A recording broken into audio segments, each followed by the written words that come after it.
दिल्ली के विभिन्न सरकारी स्कूलों में पढ़ाने वाले सभी गेस्ट टीचर साथियों को सबसे पहले तो मेरा प्यार भरा नमस्कार।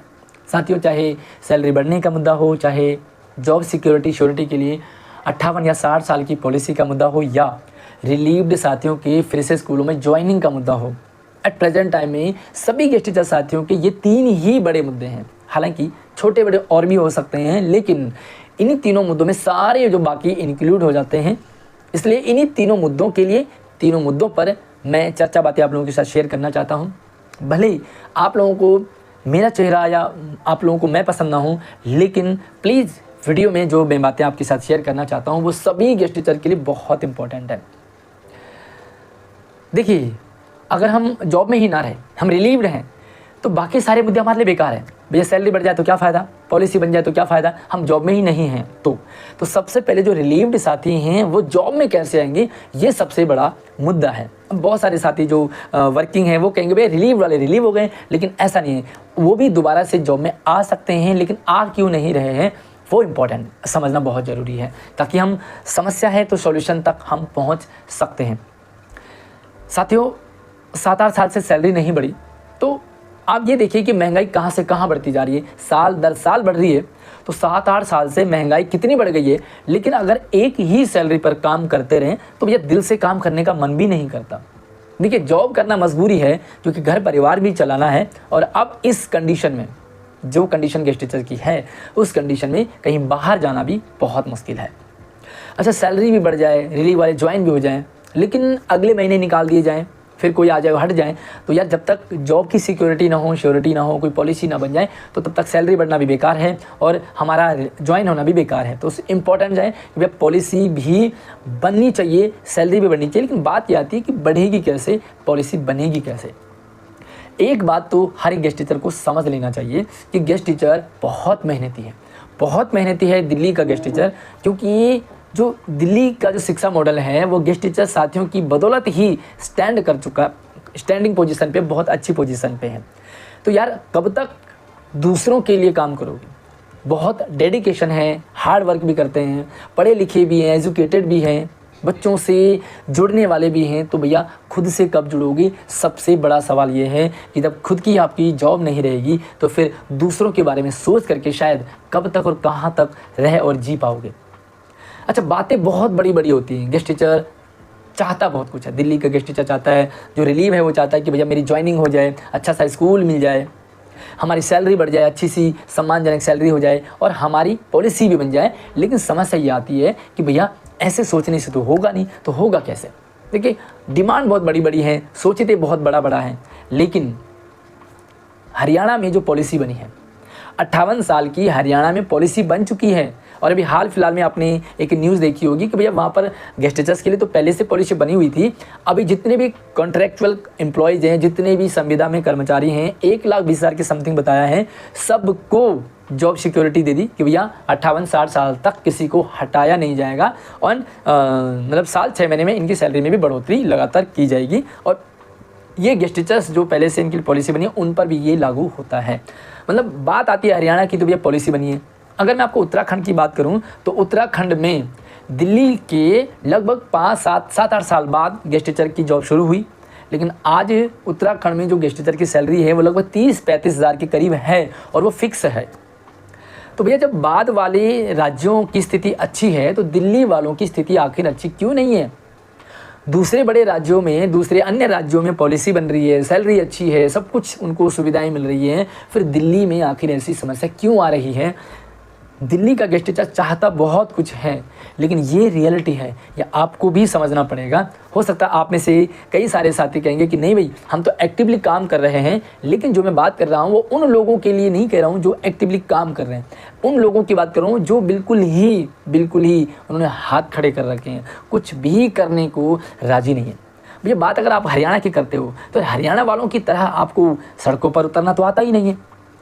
भैया नॉर्मल सी बातें जब की जाती है तो जो साथी रिलीव हो जाता है ना, उसका ऐसे पत्ता साफ हो जाता है और वो खुद भी ये सोचता है कि भैया अब मेरे लिए कुछ नहीं है। तो भैया जब आपने सोच ही लिया कि आपके लिए कुछ नहीं है तो फिर कोई भी आपके लिए कुछ नहीं कर सकता। सेम ऐसे ही चल रहा है कि भैया गेस्ट टीचर को लगता है कि जो सैलरी मिल रही है भैया उसमें चला लो गाड़ी अपनी। अरे भैया जब आप अपने लिए नहीं सोचोगे सैलरी के लिए तो भला सरकार क्यों सोचेगी बताइए। जब आप आराम से काम कर रहे हो तो सरकार को क्या खुजली पड़ी है, या दूसरे लोग क्यों आपके लिए बातें करेंगे जब आपको आप कह रहे हो कि भाई मैं तो बिल्कुल खुश हूँ। तो जब आप खुश हो तो दूसरा आपके लिए रोएगा नहीं। यही रीज़न है कि परमानेंट टीचर्स एसोसिएशन भी गेस्ट टीचर की मांगों को लगातार एलजी साहब तक पहुंचा रहे हैं, लगातार सरकार तक पहुंचा रहे हैं, डिपार्टमेंट तक पहुंचा रहे हैं। भैया चाहे आपके फेवर में क्यों ना हो, अपोजिट पार्टी हो, चाहे सत्ताधारी पार्टी हो, चाहे कोर्ट क्यों ना हो, लेकिन यार जब तक आप खुद अपने लिए नहीं चाहोगे तो कुछ हो भी नहीं सकता। क्योंकि ये तो श्योर है कि भैया आपको कुछ करना ही पड़ेगा। 60 साल से सैलरी नहीं बढ़ी तो इसका एकमात्र रीज़न यही है कि गेस्ट टीचर्स को लगता है कि भैया बढ़ जाएगी तो बढ़ी जाएगी।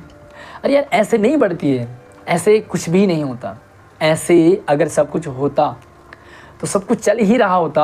फिर ये आंदोलन, ये ट्विटर पे आवाज़ उठाना, ये बहुत सारे लोग पोस्ट कार्ड के माध्यम से अपनी बातों को रख रहे हैं। भाई मैं भी वीडियो बना रहा हूँ तो मेरा भी मकसद यही है कि सोशल मीडिया पर ट्रेंडिंग में आए, और जब जन जन की पुकार होती है, जब जन जन की डिमांड होती है तो उस बात को सरकार को सुनना पड़ता है। तो क्यों मैं आपको शेयर करने के लिए कहता हूँ, क्यों ट्विटर पर ट्रेंडिंग करने के लिए कहता हूँ, क्यों पोस्ट कार्ड में शामिल होने के लिए कहता हूँ, क्यों जब भी धरना हो, जो भी धरना करे उसमें इन्वॉल्व होने के लिए कहता हूँ, क्योंकि भैया करना तो पड़ेगा ही।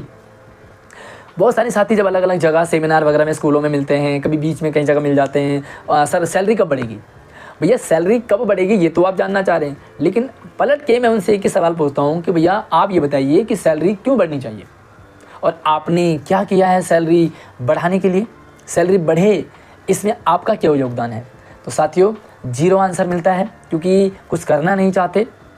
व्हाट्सएप पे बतेरे सारे ग्रुप बने, इतने सारे ग्रुप बने, सारे जो हैं एडमिन बने हुए हैं, सारे जो लीडर बने हुए हैं, भैया मैं सुपर हूँ, और दूसरा जो कर रहा है वो ख़राब है। तो जब दूसरा ख़राब है और आप ही सही हो तो यही रीज़न है गेस्ट टीचर का काम नहीं हो रहा।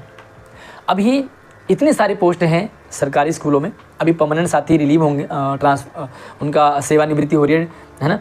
तो वो जो है लगभग 5-7 हज़ार जो है परमानेंट साथी जो है वो उनकी सेवा समाप्ति होगी इसी 2024 में। पीएफसी में बहुत सारी सीटें कम कर दी गई थी तो इस साल वो बढ़ने की उम्मीद है। साथ में छात्र और शिक्षक का अनुपात में बहुत बड़ी गड़बड़ी है। तो जितने भी साथी रिलीव्ड हैं वो सारे के सारे आसान तरीके से ज्वाइन हो सकते हैं, उनके लिए जगह बन सकती है। बस वही है कि सिर्फ आप व्हाट्सएप पे, सिर्फ व्हाट्सएप यूनिवर्सिटी के आप स्मार्ट ना बने। जो भी आपसे करवाया जाता है भैया, अगर किसी भी अभियान में पैसे नहीं लग रहे हैं तो उस अभियान में अपनी आहुति डालने में आप क्यों हिचकिचाते हो, समझ ये नहीं आता। तो साथियों मैं कहना इतना चाह रहा हूँ कि ये समय बैठने का नहीं है। चुनाव हैं 2024 एंड और 25 स्टार्टिंग में, तो भैया चुनाव के टाइम में तो सारा जोर लगाना ही पड़ेगा। चाहे सोशल मीडिया पे लगाओ, चाहे आपको पोस्ट कार्ड बांटने हो, या आपको सड़कों पर उतरना हो तो उतरना पड़ेगा। क्योंकि आसानी से कुछ नहीं मिलता। आसानी से मिल जाता तो अंग्रेज़ हमारा देश छोड़ के चले जाते, मुग़ल चले जाते, लेकिन भैया आसानी से नहीं गए। तो बस यही है कि जितने रिलीफ आते हैं वो भी ज्वाइन हो सकते हैं और होंगे आराम से। बस यही है कि भैया ऐसे टुकड़ों में ना बटें कि भैया हम तो रिलीव हैं, या हम तो नॉन सीटेड हैं, या हम तो फलाने हैं, हम तो ये हैं वो हैं। कोई कहेगा भैया हमारे तो डेज़ बहुत बढ़िया हैं। भैया बकरी की माँ कब तक खैर मनाएगी, ये आप सभी लोगों ने सुना है। तो बस अभी आपको जो भी मुहिम, जो भी आंदोलन, सभी चीज़ों के लिए रेडी रहें। एक दूसरे की कृपया टांग ना खींचे। सबसे बड़ी कमी यही है कि हम लोग टांग खींचना शुरू कर देते हैं। जो भी चाहे वह एसोसिएशन हो, चाहे जो भी लीडर हो, कोई भी अगर कोई अभियान चलाता है और उस अभियान में पैसे नहीं लग रहे, थोड़ी सी अपनी समझ बनाइए, और अगर वो अभियान सही है तो उसमें भैया कूद जाइए, उसमें अपनी आहुति जरूर डालिए। और बहुत बड़ा नहीं होगा तो थोड़ा सा होगा, और थोड़ा सा भी नहीं होगा तो यार आपके घर से क्या चला गया। अगर आप इस वीडियो को ज़्यादा से ज़्यादा शेयर करते हैं तो आपका कोई नुकसान नहीं है। अगर आप पोस्ट कार्ड अभियान में शामिल होते हैं तब भी आपका नुकसान नहीं है। अगर आप ट्वीट करते ज़्यादा तब भी आपका नुकसान नहीं है। और यार अगर धरने में जाना पड़ेगा तो कुछ दिन अगर सैलरी कटे भी तो यार एक रिस्पेक्टिवली आप जो जॉब कर पाएंगे, सैलरी बढ़ेगी, पॉलिसी बनेगी। और जब हरियाणा में बन सकती है एंड उत्तराखंड में भी बनेगी और बहुत सारे अन्य राज्यों में भी पॉलिसी बन चुकी है, तो दिल्ली में भी पॉलिसी ज़रूर बनेगी। बस एकजुट होकर के रहिए एंड टांग खींचने में नहीं, हाथ खींचने में बिलीव करें, सब हाथ पकड़ करके आगे चलेंगे तो रिलीफ साथी भी ज्वाइन होंगे, सैलरी भी बढ़ेगी और पॉलिसी भी बनेगी। बाकी आप अपने ओपिनियन जो भी है वो रख दीजिए, मैं आपके साथ लगातार बना रहता हूँ। आप हमसे व्यक्तिगत भी जुड़ सकते हैं, आपके पास और अच्छे ओपिनियन सुझाव राय हैं तो आप हमारे साथ यूट्यूब पे भी जुड़ सकते हैं। तो यूट्यूब में आप हमारे इंटरव्यू का हिस्सा बन सकते हैं, आपके साथ बातें होंगी, बहुत अच्छी अच्छी बातें आपके पास हों। और प्लेटफॉर्म नहीं मिल रहा तो भैया आप हमारे साथ अपनी बातें शेयर कर सकते हैं। इंस्टाग्राम, व्हाट्सअप, फेसबुक, ट्विटर सभी जो है इस वीडियो के डिस्क्रिप्शन में आपके पास नंबर है, सोशल लिंक मिल जाएंगे, आप आइए हमसे जुड़िए। तो अगली वीडियो में तब तक आप बस जो भी मुहिम चले उसमें बस टूट जाइए, तन मन से जुड़ जाइए। धन्यवाद।